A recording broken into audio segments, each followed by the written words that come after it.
Hello and welcome to today's reading, which is The Whole Bedroom by Mary E. Wilkins Freeman, born in 1862 at Randolph, Massachusetts.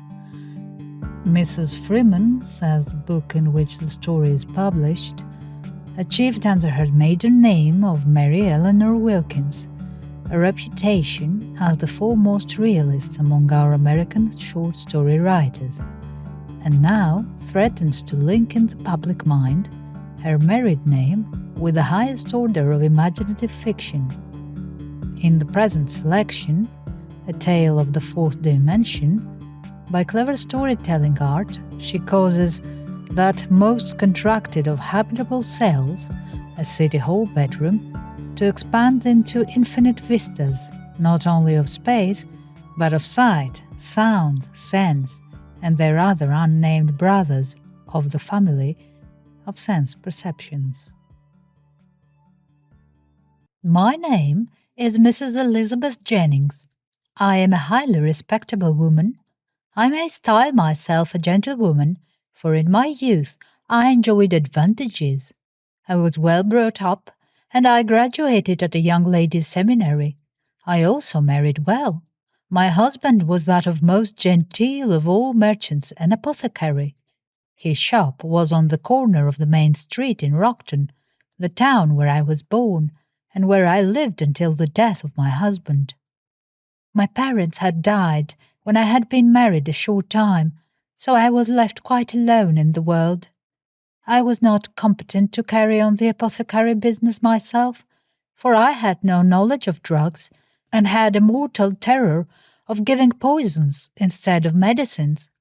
Therefore, I was obliged to sell at a considerable sacrifice, and the proceeds, some $5,000, were all I had in the world. The income was not enough to support me in any kind of comfort, and I saw that I must in some way earn money. I thought at first of teaching, but I was no longer young, and methods had changed since my school days. What I was able to teach, nobody wished to know. I could think of only one thing to do: take boarders. But the same objection to that business as to teaching held good in Rockton. Nobody wished to board. My husband had rented a house with a number of bedrooms, and I advertised, but nobody applied. Finally, my cash was running very low, and I became desperate.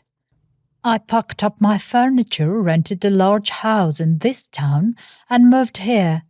It was a venture attended with many risks. In the first place, the rent was exorbitant. In the next, I was entirely unknown. However, I am a person of considerable ingenuity, and have inventive power, and much enterprise when the occasion presses. I advertised in a very original manner, although that actually took my last penny, that is, the last penny of my ready money, and I was forced to draw on my principal to purchase my first supplies, a thing which I had resolved never, on any account, to do. But the great risk met with a reward, for I had several applicants within 2 days after my advertisement appeared in the paper. Within 2 weeks my boarding house was well established. I became very successful, and my success would have been uninterrupted had it not been for the mysterious and bewildering occurrences which I am about to relate. I am now forced to leave the house and rent another. Some of my old boarders accompany me. Some, with the most unreasonable nervousness, refuse to be longer associated in any way, however indirectly, with the terrible and uncanny happenings which I have to relate.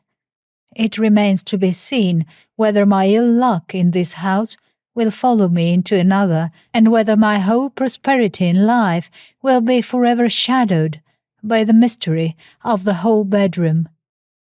Instead of telling the strange story myself in my own words, I shall present the journal of Mr. George H. Wheatcroft. I shall show you the portions beginning on January 18th of the present year, the date when he took up his residence with me. Here it is. January 18th, 1883. Here I am, established in my new boarding house. I have, as befits my humble means, the whole bedroom, even the whole bedroom on the third floor. I have heard all my life of whole bedrooms. I have seen whole bedrooms. I have been in them, but never until now, when I am actually established in one, did I comprehend what at once an ignominious and sternly uncompromising thing a whole bedroom is. It proves the ignominy of the dweller therein. No man at 36, my age, would be domiciled in a whole bedroom unless he were himself ignominious, at least comparatively speaking. I am proved by this means incontrovertibly to have been left far behind in the race. I see no reason why I should not live in this whole bedroom for the rest of my life. That is, if I have money enough to pay the landlady, and that seems probable since my small funds are invested as safely as if I were an orphan ward in charge of a pillar of a sanctuary. After the valuables have been stolen, I have most carefully locked the stable door. I have experienced the revulsion which comes sooner or later to the adventurous soul who experiences nothing but defeat and so-called ill luck. I have swung to the opposite extreme. I have lost in everything. I have lost in love, I have lost in money, I have lost in the struggle for preferment, I have lost in health and strength. I am now settled down in a whole bedroom to live upon my small income and regain my health by mild potations of the mineral waters here, if possible. If not, to live here without my health, for mine is not a necessarily fatal malady, until Providence shall take me out of my whole bedroom. There is no one place more than another where I care to live. There is not sufficient motive to take me away even if the mineral waters do not benefit me. So I am here and to stay in the whole bedroom. The landlady is civil and even kind as a woman who has to keep her poor womanly eye upon the main chance can be. The struggle for money always injures the fine grain of a woman. She is too fine a thing to do it. She does not by nature belong with the gold grubbers, and it therefore lowers her. She steps from heights to claw and scrape and dig.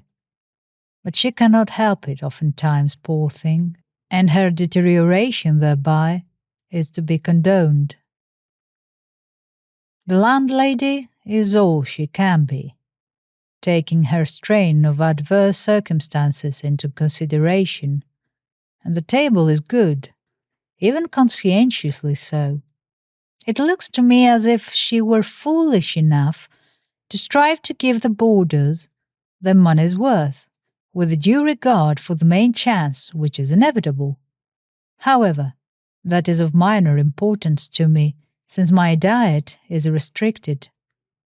It is curious what an annoyance a restriction in diet can be, even to a man who has considered himself somewhat indifferent to gastronomic delights. There was today a pudding for dinner, which I could not taste without penalty, but which I longed for. It was only because it looked unlike any other pudding that I had ever seen, and assumed a mental and spiritual significance.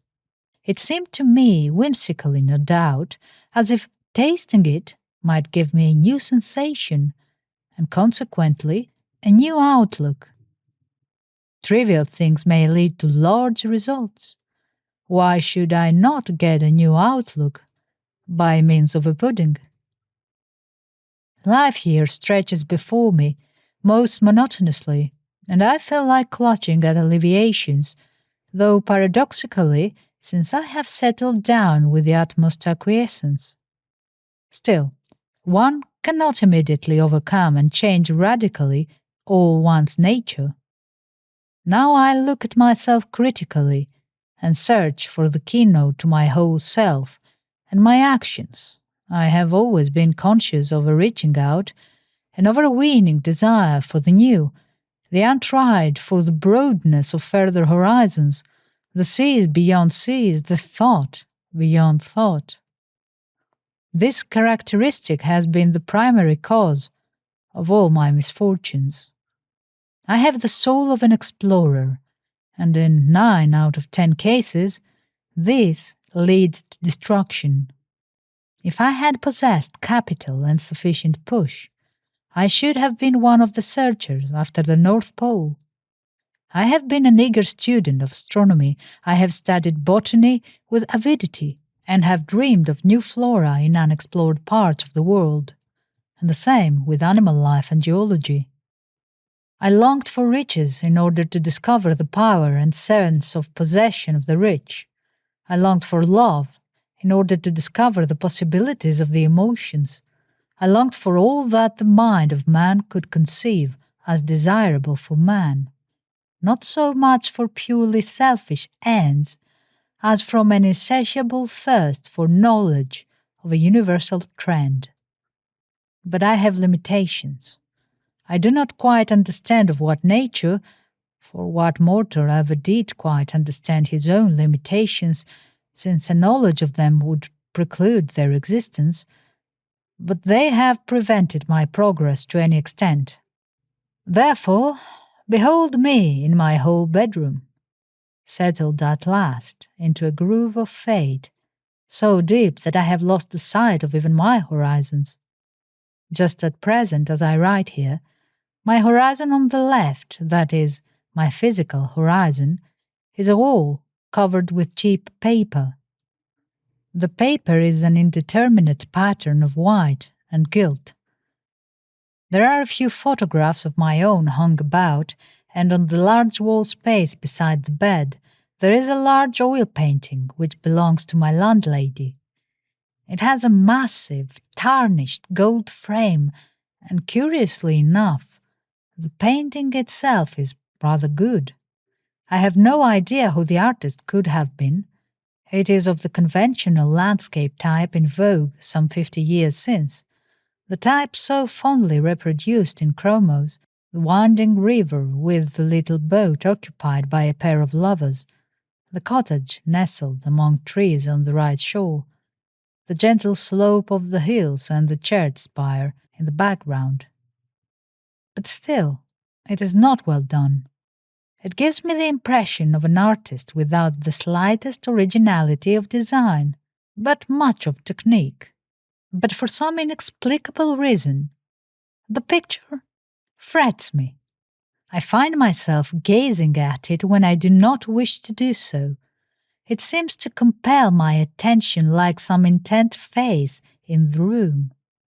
I shall ask Mrs. Jenkins to have it removed. I will hang in its place some photographs which I have in the trunk. January 26th. I do not write regularly in my journal. I never did. I see no reason why I should. I see no reason why anyone should have the slightest sense of duty in such a matter. Some days I have nothing which interests me sufficiently to write out. Some days I feel either too ill or too indolent. For 4 days I have not written, from a mixture of all 3 reasons. Now, today, I both feel like it and I have something to write. Also, I am distinctly better than I have been. Perhaps the waters are benefiting me, or the change of air, or possibly it is something else, more subtle. Possibly my mind has seized upon something new, a discovery which causes it to react upon my failing body and serves as a stimulant. All I know is I feel distinctly better, and am conscious of an acute interest in doing so, which is of late strange to me. I have been rather indifferent and sometimes have wondered if that were not the cause rather than the result of my state of health. I have been so continually balked that I have settled into a state of inertia. I lean rather comfortably against my obstacles. After all, the worst of the pain always lies in the struggle. Give up, and it is rather pleasant than otherwise. If one did not kick, the pricks would not in the least matter. However, for some reason, for the last few days, I seem to have awakened from my state of quiescence. It means future trouble for me, no doubt, but in the meantime, I'm not sorry. It began with the picture, the large oil painting.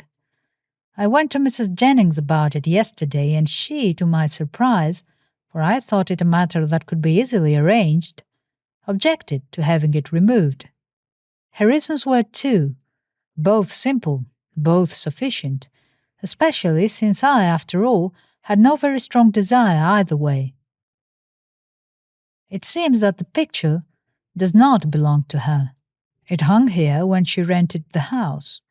She says if it is removed, a very large and unsightly discoloration of the wallpaper will be exposed, and she does not like to ask for new paper. The owner, an old man, is travelling abroad. The agent is Kurt, and she has only been in the house a very short time. Then it would mean a sad upheaval of my room, which would disturb me. She also says that there is no place in the house where she can store the picture, and there is not a vacant space in another room for one so large. So I let the picture remain. It really, when I came to think of it, was very immaterial after all. But I got my photographs out of my trunk, and I hung them around the large picture. The wall is almost completely covered. I hung them yesterday afternoon, and last night I repeated a strange experience which I have had in some degree every night since I have been here, but was not sure whether it deserved the name of experience, but was not rather one of those dreams in which one dreams one is awake. But last night it came again, and now I know. There is something very singular about this room. I'm very much interested. I will write down, for future reference, the events of last night. Concerning those of the preceding nights, since I have slept in this room, I will simply say that they have been of a similar nature, but as it were, only the preliminary stages, the prologue to what happened last night. I'm not depending upon the mineral waters here as the one remedy for my malady, which is sometimes of an acute nature, and indeed constantly threatens me with considerable suffering unless by medicine I can keep it in check. I will say that the medicine which I employ is not of the class commonly known as drugs. It is impossible that it can be held responsible for what I am about to transcribe. My mind last night and every night since I have slept in this room was in an absolutely normal state. I take this medicine prescribed by the specialist in whose charge I was before coming here, regularly every 4 hours while awake. As I am never a good sleeper, it follows that I am enabled with no inconvenience to take any medicine during the night with the same regularity as during the day. It is my habit, therefore, to place my bottle and spoon where I can put my hand upon them easily without lighting the gas. Since I have been in this room, I have placed the bottle of medicine upon my dresser at the side of the room opposite the bed. I have done this rather than place it nearer, as once I jostled the bottle and spilled most of the contents, and it is not easy for me to replace it as it is expensive. Therefore I placed it in security on the dresser, and indeed that is but 3 or 4 steps from my bed, the room being so small. Last night I wakened as usual, and I knew, since I had fallen asleep about 11, that it must be in the neighbourhood of 3. I awake with almost clock-like regularity, and it is never necessary for me to consult my watch. I had slept unusually well and without dreams, and I awoke fully at once, with a feeling of refreshment to which I am not accustomed. I immediately got out of bed and began stepping across the room in the direction of my dresser, on which I had set my medicine bottle and spoon. To my utter amazement, the steps which had hitherto sufficed to take me across my room did not suffice to do so. I advanced several paces and my outstretched hands touched nothing. I stopped and went on again. I was sure that I was moving in a straight direction, and even if I had not been, I knew it was impossible to advance in any direction in my tiny apartment without coming into collision either with a wall or a piece of furniture. I continued to walk falteringly, as I have seen people on the stage. A step, then a long falter, then a sliding step. I kept my hands extended. They touched nothing. I stopped again. I had not the least sentiment of fear or consternation. It was rather the very stupefaction of surprise. "How is this?" seemed thundering in my ears. "What is this?" The room was perfectly dark. There was nowhere any glimmer, as is usually the case, even in a so-called dark room, from the walls, picture frames, looking glass, or white objects. It was absolute gloom. The house stood in a quiet part of the town. There were many trees about. The electric street lights were extinguished at midnight. There was no moon and the sky was cloudy. I could not distinguish my own window, which I thought strange even on such a dark night. Finally, I changed my plan of motion and turned, as nearly as I could estimate, at right angles. Now, I thought, I must reach soon, if I kept on, my writing table underneath the window, or, if I am going in the opposite direction, the hall door. I reached neither. I am telling the unvarnished truth when I say that I began to count my steps and carefully measure my paces after that, and I traversed a space clear of furniture at least 20 feet by 30, a very large apartment. And as I walked, I was conscious that my naked feet were pressing something which gave rise to sensations the like of which I had never experienced before. As nearly as I can express it, it was as if my feet pressed something as elastic as air or water, which was in this case unyielding to my weight. It gave me a curious sensation of buoyancy and stimulation. At the same time, this surface, if surface be the right name, which I trod, felt cool to my feet with the coolness of vapor or fluidity, seeming to overlap the soles. Finally, I stood still. My surprise was at last merging into a measure of consternation. Where am I? I thought. What am I going to do?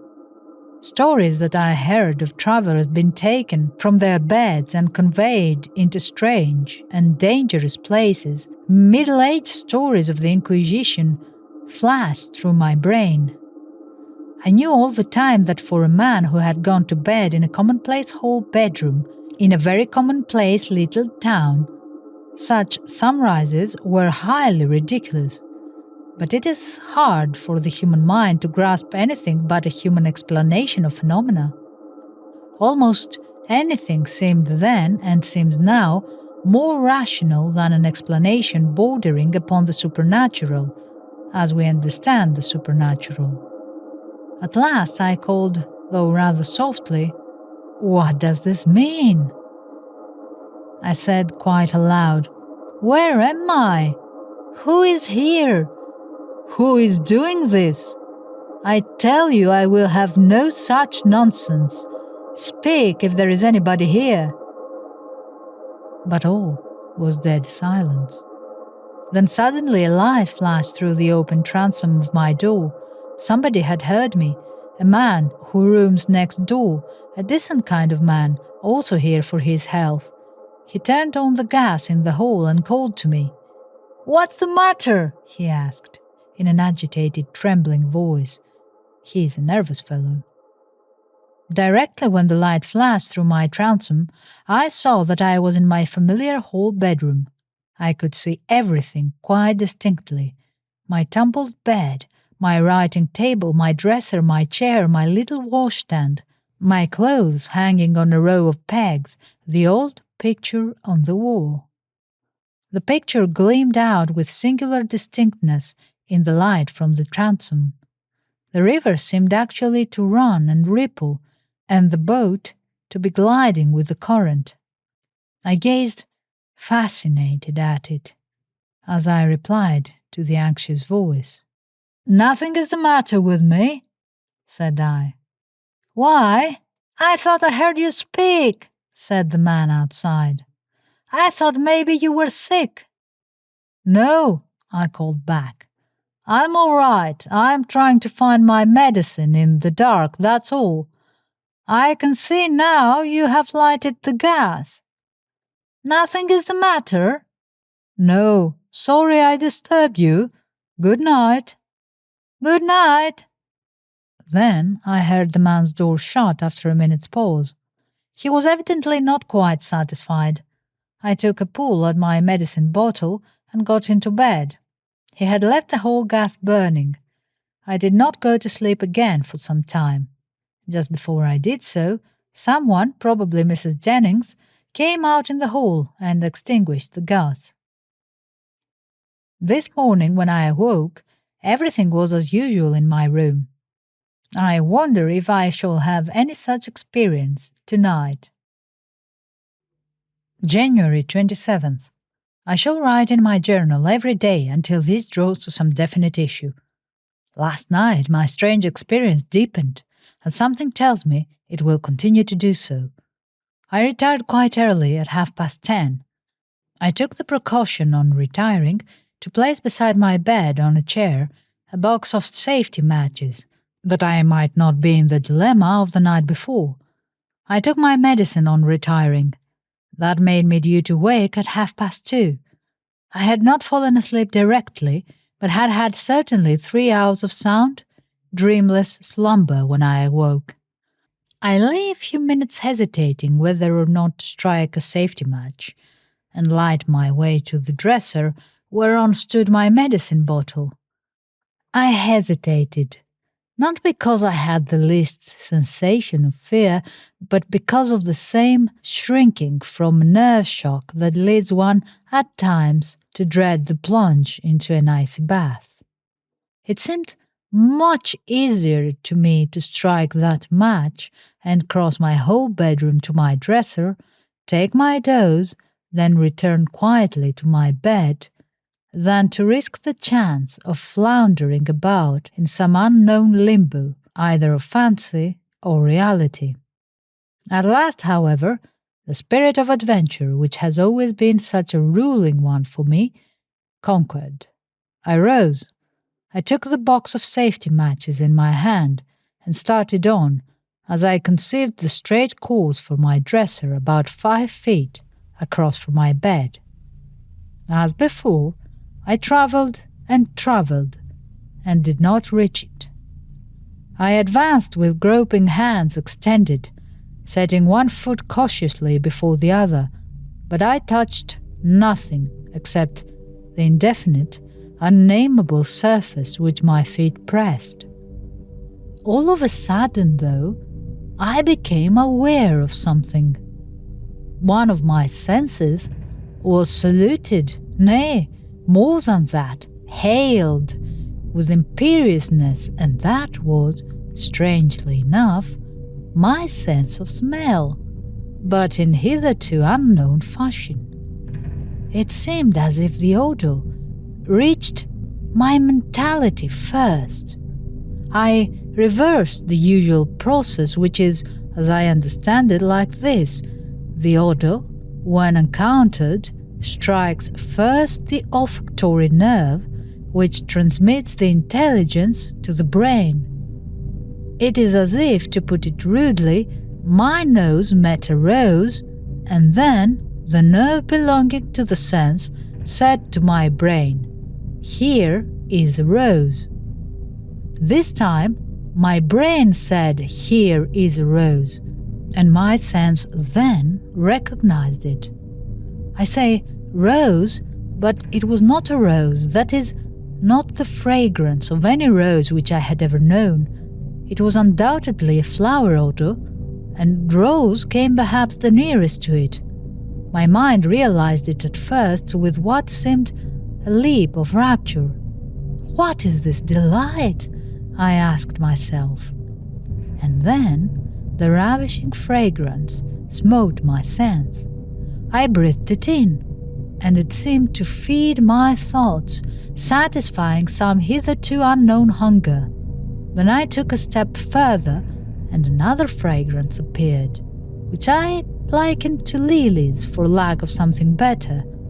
And then came violets, then mignonette.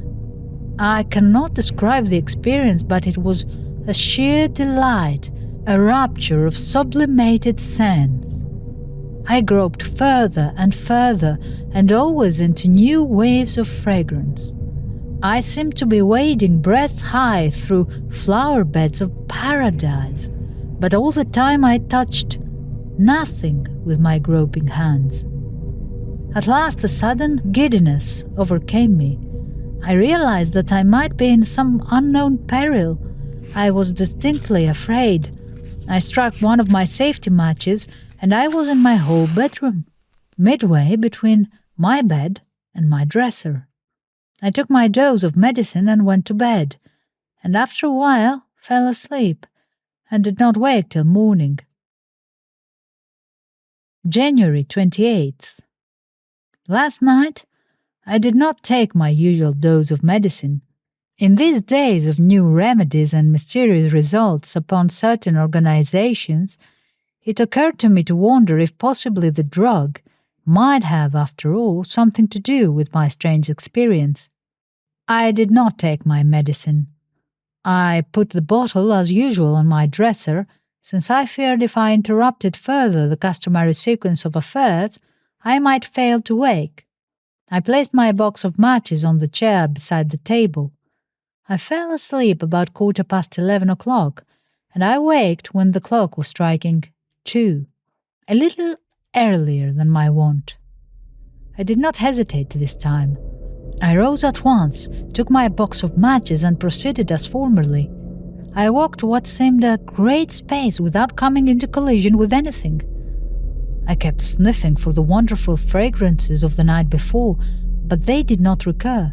Instead, I was suddenly aware that I was tasting something, some morsel of sweetness hitherto unknown, and as in the case of the odor, the usual order seemed reversed, and it was as if I tasted first in my mental consciousness, then the sweetness rolled under my tongue. I thought involuntarily, sweeter than honey, or the honeycomb of the Scripture. I thought of the Old Testament manna. An ineffable content as of satisfied hunger seized me. I stepped further, and the new savor was upon my palate, and so on. It was never cloying, though of such sharp sweetness that it fairly stung. It was the merging of a material sense into a spiritual one. I said to myself, I have lived my life, and always have I gone hungry, until now. I could feel my brain act swiftly under the influence of this heavenly food, as under a stimulant. Then suddenly I repeated the experience of the night before. I grew dizzy, and an indefinite fear and shrinking were upon me. I struck my safety match and was back in my whole bedroom. I returned to bed and soon fell asleep. I did not take my medicine. I am resolved not to do so longer. I am feeling much better. January 29th. Last night to bed as usual, matches in place. Fell asleep about 11 and waked at 1:30. I heard the half-hour strike. I am waking earlier and earlier every night. I had not taken my medicine, though it was on the dresser as usual. I again took my matchbox in hand and started to cross the room, and as always, traversed strange spaces, but this night, as seems fated to be the case every night, my experience was different. Last night I neither smelled nor tasted, But I heard, my Lord, I heard. The first sound of which I was conscious was one like the constantly gathering and receding murmur of a river, and it seemed to come from the wall behind my bed where the old picture hangs. Nothing in nature except a river gives that impression of at once advance and retreat. I could not mistake it. On, ever on, came the swelling murmur of the waves. Past and ever past they died in the distance. Then I heard above the murmur of the river a song in an unknown tongue, which I recognized as being unknown, yet which I understood. But the understanding was in my brain, with no words of interpretation. The song had to do with me, but with me in unknown futures, for which I had no images of comparison in the past. Yet a sort of ecstasy, as of a prophecy of bliss, filled my whole consciousness. The song never ceased, but as I moved on, I came into new sound waves. There was the pealing of bells which might have been made of crystal and might have summoned the gates of heaven. There was music of strange instruments, great harmonies pierced now and then by small whispers as of love, and it all filled me with the certainty of a future of bliss.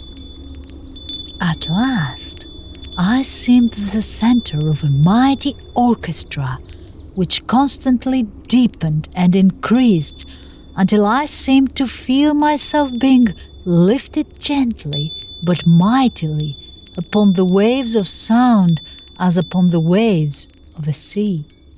Then again, the terror and the impulse to flee to my own familiar scenes was upon me. I struck my match and was back in my whole bedroom. I do not see how I sleep at all after such wonders, but sleep I do. I slept dreamlessly until daylight this morning. January 30th. I heard yesterday something with regard to my whole bedroom which affected me strangely.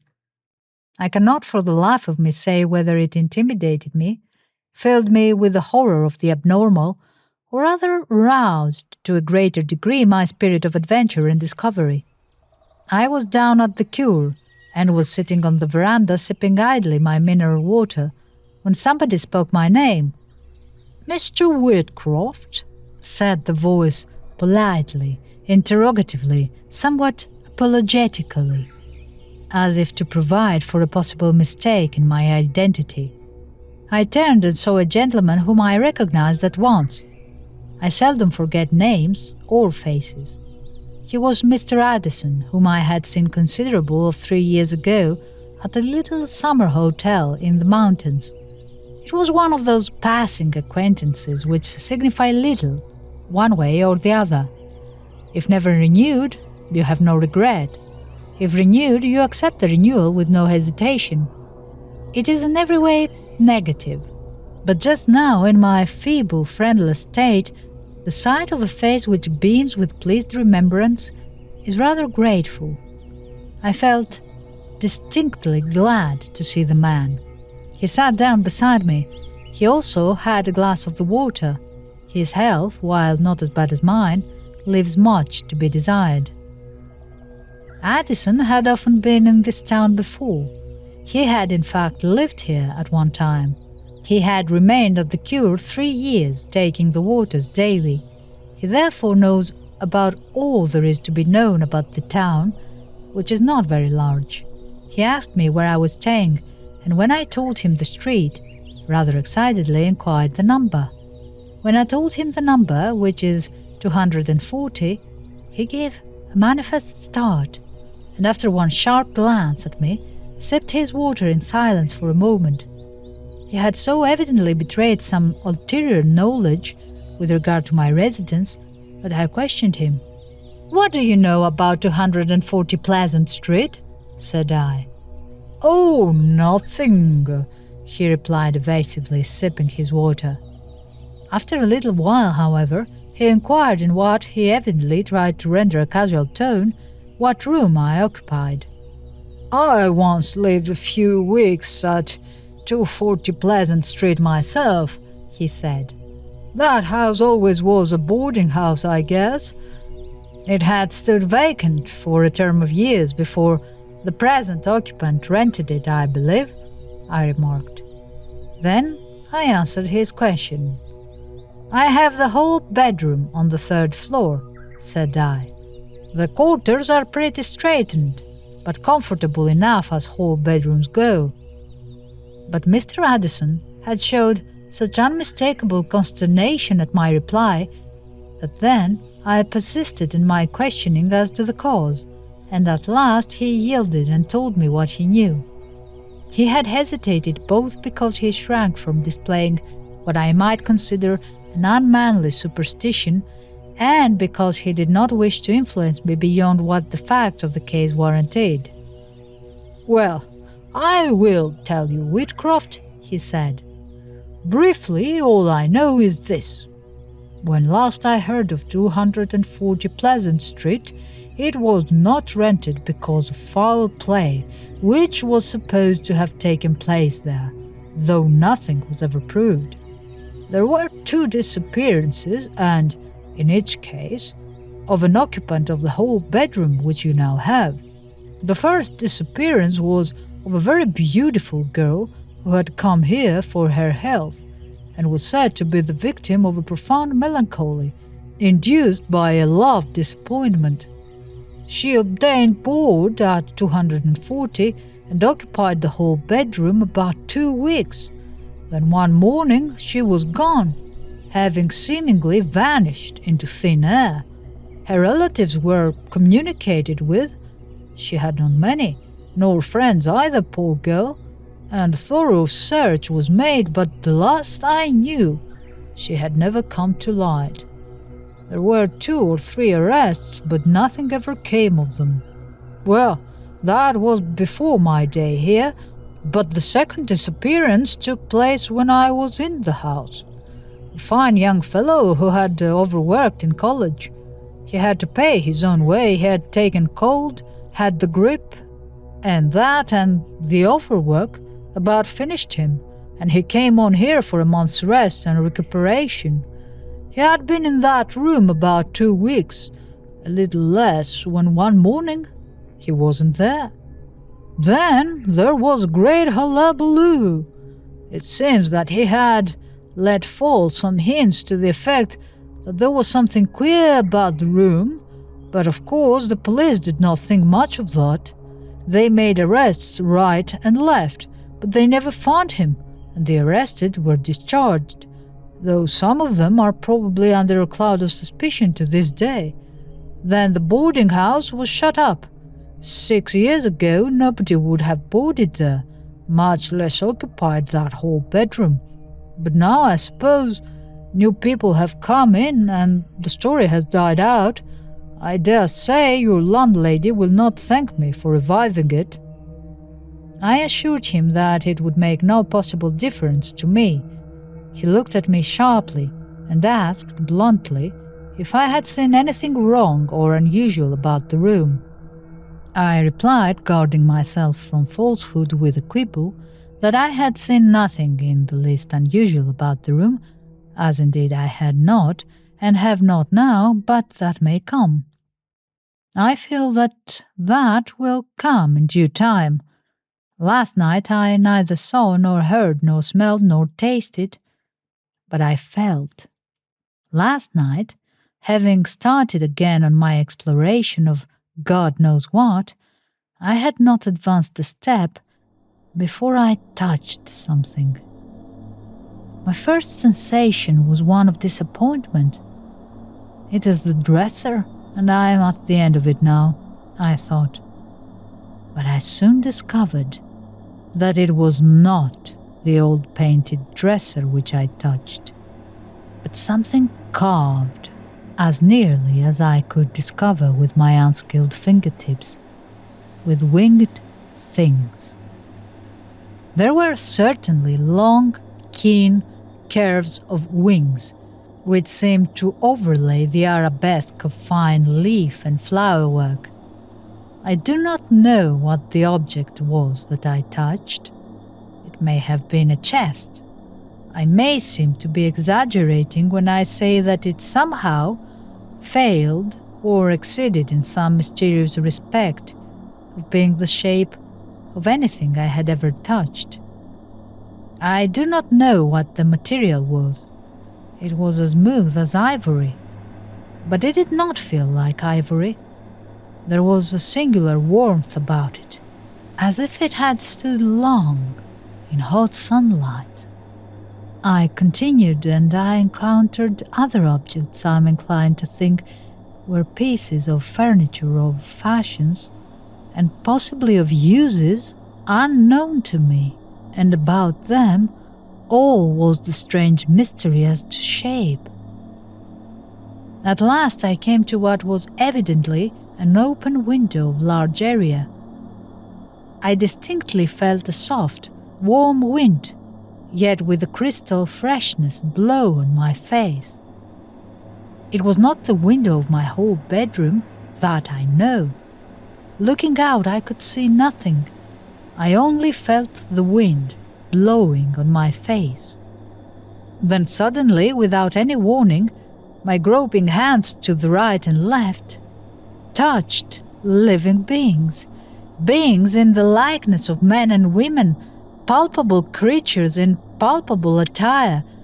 I could feel the soft silken texture of their garments, which swept around me, seeming to half enfold me in clinging meshes like cobwebs.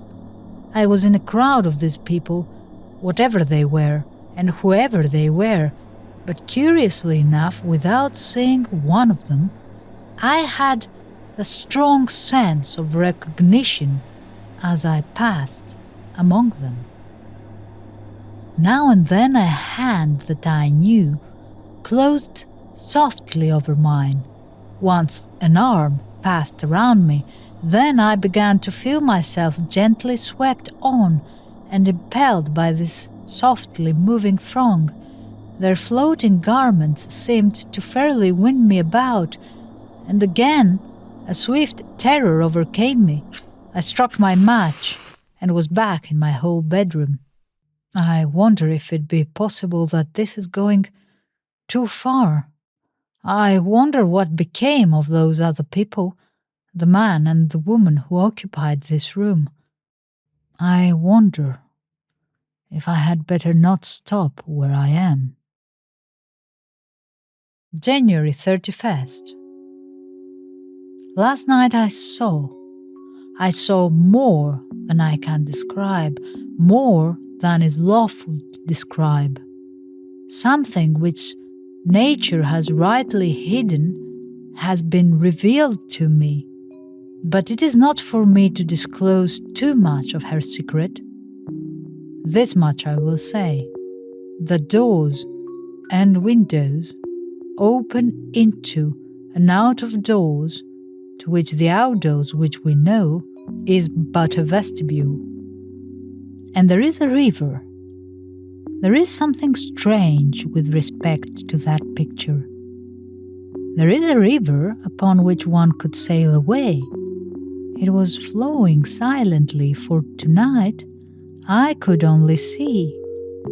I saw that I was right in thinking I recognized some of the people whom I encountered that night before, though some were strange to me. It is true that the girl who disappeared from the whole bedroom was very beautiful. Everything which I saw last night was very beautiful to my one sense that could grasp it. I wonder what it would be if all my senses together were to grasp it. I wonder if I had better not keep my gas burning tonight. I wonder.